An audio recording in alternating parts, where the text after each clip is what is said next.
What are the things that naturally occur within the home? How do we elevate these to a place that they become catechizing, that they become, that they form our children in the faith? Children, one child was running circles around Pope Francis, and the children, I was like, oh, this looks like our family. So.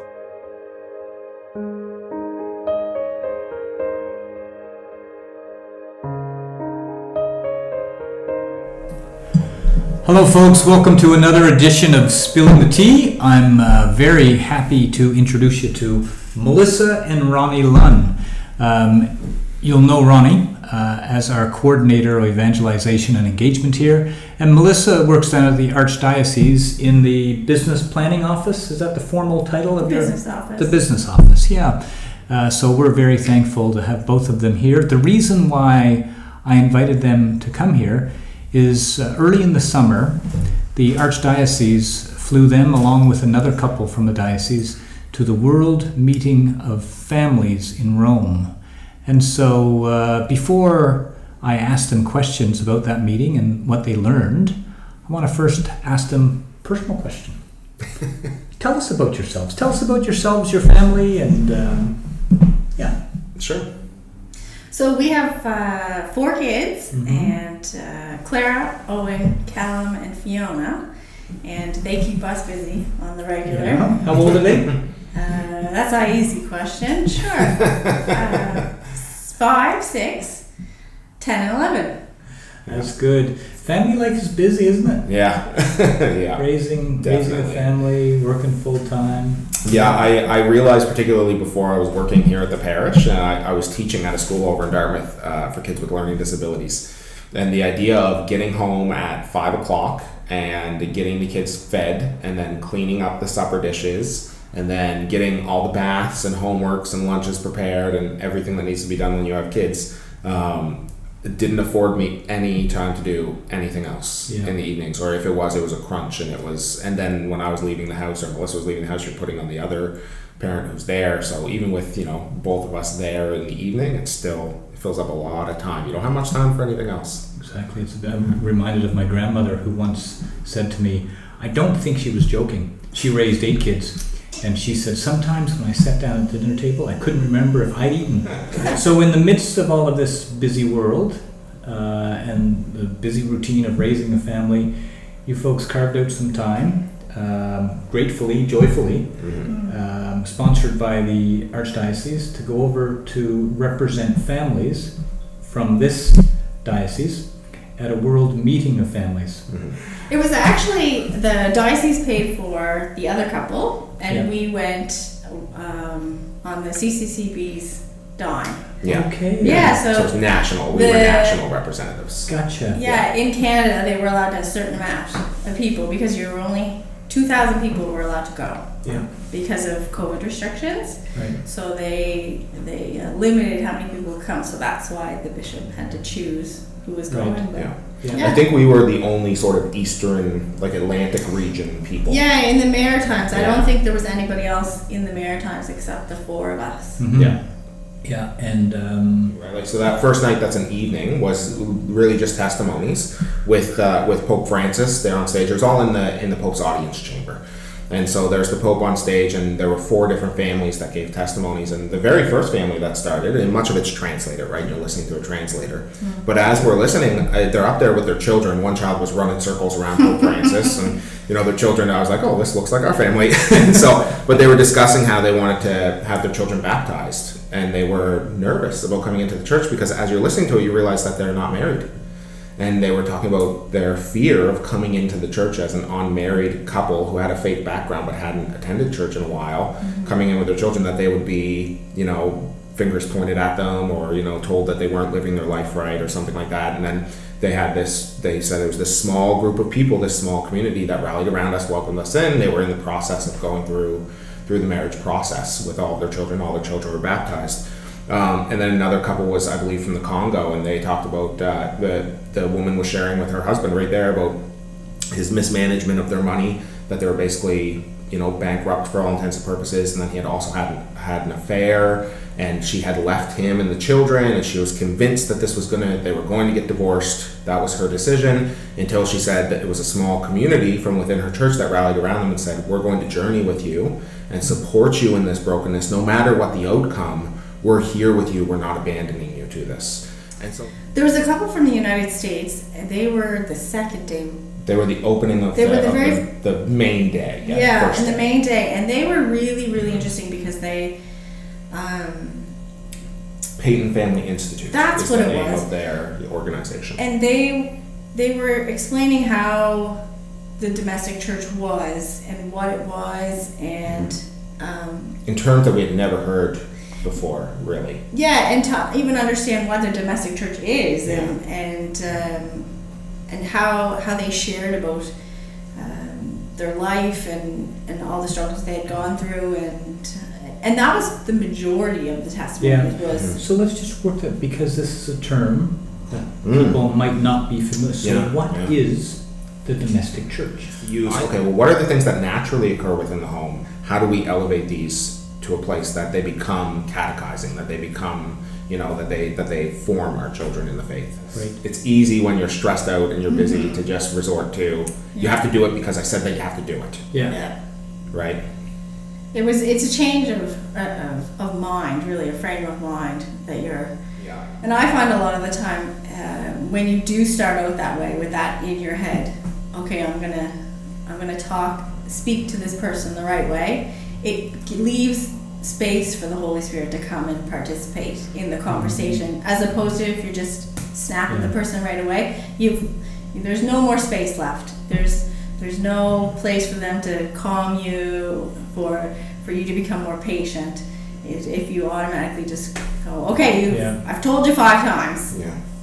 I have a good collection of board games, but one of the things that a couple of people I talked about was around like family time and prioritizing family time. In fact, one couple spoke about they even had a family discussion around if one of their kids was going to participate in a sport that they were doing, because did it cut into the family's time too much? Right? This idea that it's not about you, it's about us. Right? And that's really what a community is. That's the discussions that we should have within the church. That's the discussions that we should have within our domestic church. But to then prioritize that family time, to gather around for game nights, to eat supper together, to allow those spaces for your children to talk to you about their faith and their life and their struggles and those sorts of things. And that takes time and it takes investment.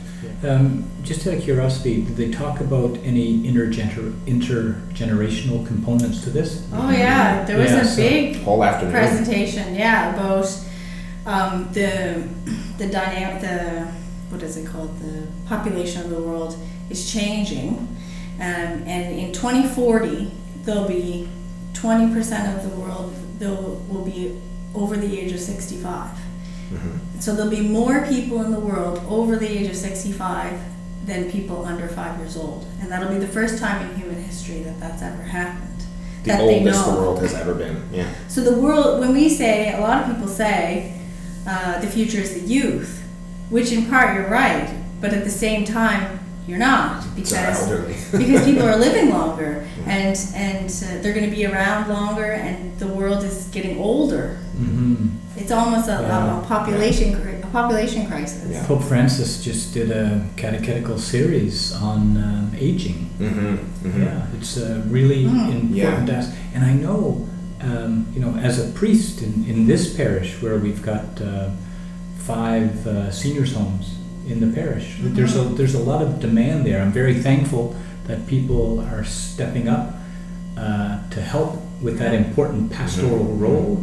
Yeah. One of the comments that was made by one of the speakers, I'll never forget it, because they said they were talking about what the world would look like if the domestic church lived as the domestic church should live. Yeah. And they said, you can imagine a world without long-term care facilities, because families would care for people. That would be a priority. And if the world lived that way, our jobs would allow us to have the opportunities for that and all those sorts of things. You could imagine a world without soup kitchens, because people would be cared for. A lot of these things that the church does, or that we have institutions for within the world, are simply because of the busy demands of modern life, right? Because we're not really operating as the domestic church should operate. So that was pretty impactful to think about if we lived this way within our Catholic homes, how impactful, how different it would look than what everything else is. The idea that anyone would feel like they're a burden to their family is just so estranged from the values of the Catholic household. Right? Yeah. So that's one of the big things that was empowering. We noticed while we were there that there were two key themes that came out. So ourselves and the other couple who were there, as we sort of had meals together, we would say, these two things keep coming up over and over again. Do you want to talk a bit about what those were? So they were really important because it identified some of the things that we're already trying to do here. So it was reaffirming in that in almost every single testimony, it talked about the importance of small communities and how the impact that they had on the couples or the issues that they had, and how important they are in the church. Right. So let's work it, because that's another new term here. Mm-hmm. Yeah. So what are these small communities? So small communities are smaller groups of people, usually from the church community, that they either informally or formally get together and meet, and you can have different types of communities. You can have a prayer group, you can have a connect group, a discipleship group. There's lots of names that you can have, just groups of people outside the church that maybe meet or communicate. Or a dozen people or somewhere in that zone, right? Like something that could be hosted in a living room. Yeah. Yeah. Mm-hmm. And a lot of the presenters all talked about the impact of small communities had in helping them through whatever they were going through on the various topics that were discussed. And because you get people who you're invested with in a personal way, not just that you're encountering them on Sunday at church. That's right. You are encountering them on Sunday at church, but then there's this like weekly connection, personal getting to know them, right? There's so much more investment than what we can ever do within the walls of our church building. Yeah. Deep, abiding relationships of trust and friendship. Mm-hmm. Yeah. So that's one. So small communities, small groups. Mm-hmm. Okay. What's the second theme you mentioned? Accompaniment. Accompaniment. Yeah. So accompanying people wherever they're at, whatever they're going through, and that's part of the small communities. That's what those small communities were doing. We're accompanying people in their situation, in where they're at, and just accepting people for who they are. That was a huge one, and it's a huge challenge that we all struggle with, is just accepting people for who they are without judgment and say, well, you don't follow this rule or you're not following this teaching. It's about just accepting people for who they are and leaving room for the Lord to do His work. Awesome. So small groups and accompaniment. Mm-hmm. Have you, we didn't script this, by the way, so I know I'm just putting you on the spot here. Have you thought about, through the lens of these themes, or any lessons that you learned over there in Rome, are there any practical ways that we might get initiatives going here, whether at the local church level, or since we're here in this parish, at the parish level? What do you think about that? Any things that you think we could get going that would embrace these ideas? Yeah, I think one of the things that our family misses that COVID kind of put a stop to was at our previous parish at St. Benedict. We were involved in what was called at the time a connect group. They call them life groups now. And it was a family-based one. There were people who were single as well, and there were, some families had married couples, and there was different walks of life, but it was particularly friendly to families, so you knew when these people were coming into your house, children were going to knock stuff over and be loud. When we said, let's take a silent moment and listen to the Holy Spirit, and in the background it's just, wah! Because the kids are playing 3 floors away, but you can hear them screaming, right? So you just knew that was going to be there. That's the reality of family life. But we miss it because it took the faith that we practice on Sundays in our church, and for our children, they witnessed it in maybe not our home, but within domestic dwellings, right? They saw us there praying, doing praise and worship, sitting down and listening to a talk, having faithful discussion with people. And even if the kids weren't directly involved with it, it was so normalized. And when we went to church, they had like almost these like extended family members that were all throughout the church that they knew because they were so intimately involved with them. Remember before COVID, I counted one time the amount of faithful adults that my children had interacted with in the run of a weekend, and I stopped at like 60, right? Because they had these like intimate opportunities with these people, seeing them practicing their faith. When COVID came about, that ended. We've made the shift back to what was our original parish here, and that's been a big thing that we've missed. And so I think our hope is to we've been talking to people about the idea of starting one of these up here. We have a couple small groups in the parish that meet that are just sort of organic, but to continue to grow that. And I would say to anyone who's listening, if you think I would love to do something like that, get in touch with me for sure, and I want to offer all the support that I can offer around that, because it's really not just get together like in your home and pray together. It's one thing to do it with your family, but it's another thing for that whole community feel. And it can be 6 people, it can be 12 people. There's sort of a cutoff where it becomes a little bit too big. You can't really host it in your home. But it just, like I said, with the children, you can talk a little bit about that just in your sense of knowing people in the pews. It was super impactful because when we went to St. Benedict, when Ronnie was the youth minister, Claire and Owen were really little. And I didn't really know anybody there, not too many people, and so I hated it at first. Yeah. I hated it because it was so big, and I didn't know anybody. And I went from this awesome community at St. Michael's, and I knew all these people, and then we went there, and because we wanted to celebrate the Eucharist together, so it wasn't good. And then they approached us and said, "Would you like to be part of a Connect group?" And so we just joined it, and then knowing all these other families, like when we go to church often, we know the person behind us, as in we recognize them, we might know their name, we might know that they have children, but to actually have a deep, meaningful conversation with that person, and to know that maybe they need prayers or maybe they need help with something. To talk to other mothers was really helpful to me, because I would look at other people's families and say, they have got it all together. How is this possible? Their house is clean, their kids are immaculate, and I was like, what am I doing wrong? And then we'd sit down in our Connect group in the small groups, and they would tell me all the things that were hard for them, and that they weren't all put together, and that what they seemed to be true was not actually true. And I had great joy from knowing that other people were suffering sometimes, that it was difficult for other people too. But even creating a space of vulnerability where people can share what their struggle is, is healing in and of itself. That's right. Yeah, that's right. Yes. Now, something Ronnie mentioned at a meeting we were at recently, we were talking about a similar type of theme.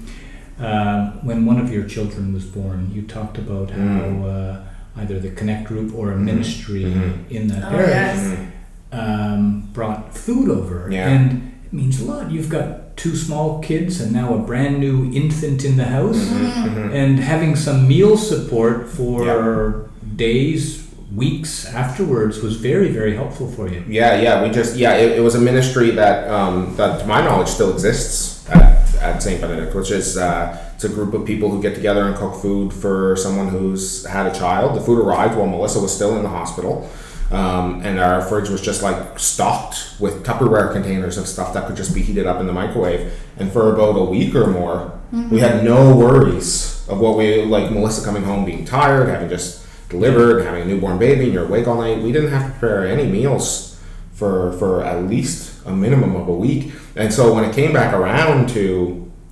there was someone in the parish who was having a child, well, you can be sure I remember Melissa cooked something and gave it to them, right? Because we knew how much that nourished us, that we gave back to it. But that's just another piece of the parish stepping up to recognize and support families. What are the struggles of the family? What are ways that we can alleviate these struggles, but also let them know that we're there for them? and connect with them. And we came to know people through that ministry because they brought Yeah. food to the house and they asked us what we needed, and there was this relational investment beyond just, it wasn't just like we showed up and there was food on our doorstep. We were dealing with people, right, and being cared for by the community in a particular way. Yeah. Why is this stuff important that you're talking about? If the mass isn't if the mass isn't transformative to you and your family, then it doesn't have much power, right? Like it needs to be expressed in some way. It's kind of pointless. There is a transformative moment there. There's a transformative calling that transforms us as individuals, where we desire to work on our marriage together, where we desire to be a better father, to be a better mother. Yeah. Isn't it heartbreaking to think that there could be a couple in our community that is currently going through separation and possible divorce, and we are completely and utterly clueless to it?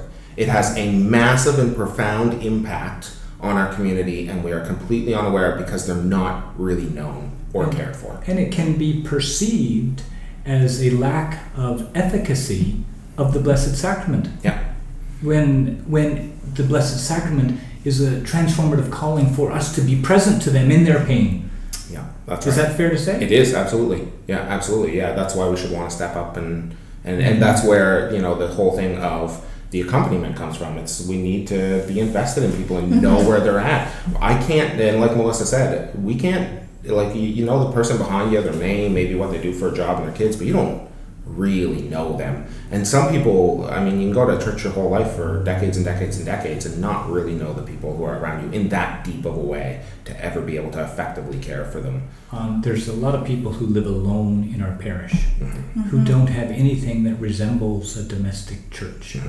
And I know many of them come to Mass, and it's the only time they even get little glimpses of socialization in the run of a week. Yeah. So this same idea of a small group could be important for them. And if they feel like it's too intimidating, or if you're like me, you're more on the introverted scale of things and don't want to step out to volunteer for something like this, Ronnie, as our coordinator of evangelization and engagement, perhaps they should feel comfortable to reach out to you. Absolutely. So that you can provide them some resources, maybe even a little bit of coaching to get a small group going. Maybe it's a group that meets in the hall once a week for a cup of tea, something, anything. And the thing is too, like, do you remember they talked about when we had that afternoon that was on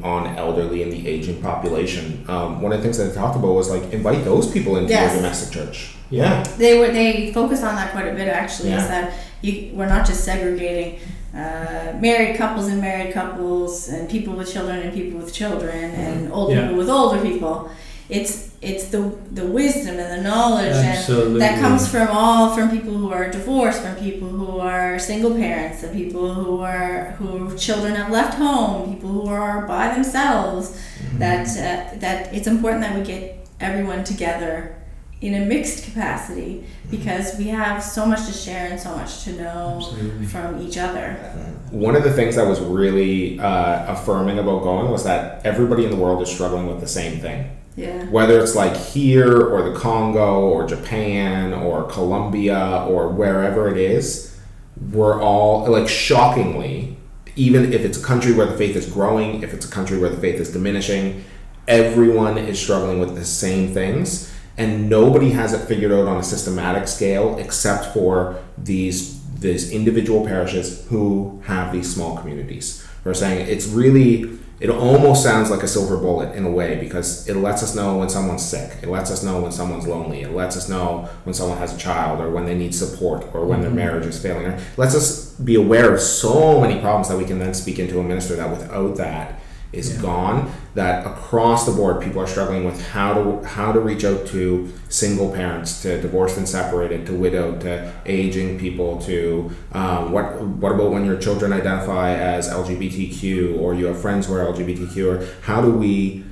bring these people in a compassionate manner? Everybody over the whole world is struggling with the same thing, but again, it was all this idea, all of the success was small community and accompaniment, accepting people right where they are and journeying with them. It seems pretty consistent with the gospel. Doesn't it though? Chose Yeah. 12. Yeah. That's Yeah. a pretty small And community. particularly, I think that the crazy thing is there's Pope Francis sitting on stage, and there's a number of witnesses and speakers throughout the entire conference who are saying it's really not your job as the person wearing the collar. Like you care for and pastor and nourish us in the capacity of what we do in the liturgy and our spirit and our spirituality that occurs here, but that the day-to-day boots on the ground, the nitty-gritty, the grime of it, the trying to get the kids bathed and fed and put to bed and all of this sort of stuff, that ministry is our place. Is our place, is the place of everyone sitting in the pew, right? To connect with each other and really invest in each other. Yeah. Thanks very much. Thanks, Ronnie. Thanks, Thanks. Melissa, for coming in. I really enjoyed this conversation. God bless you. Take care.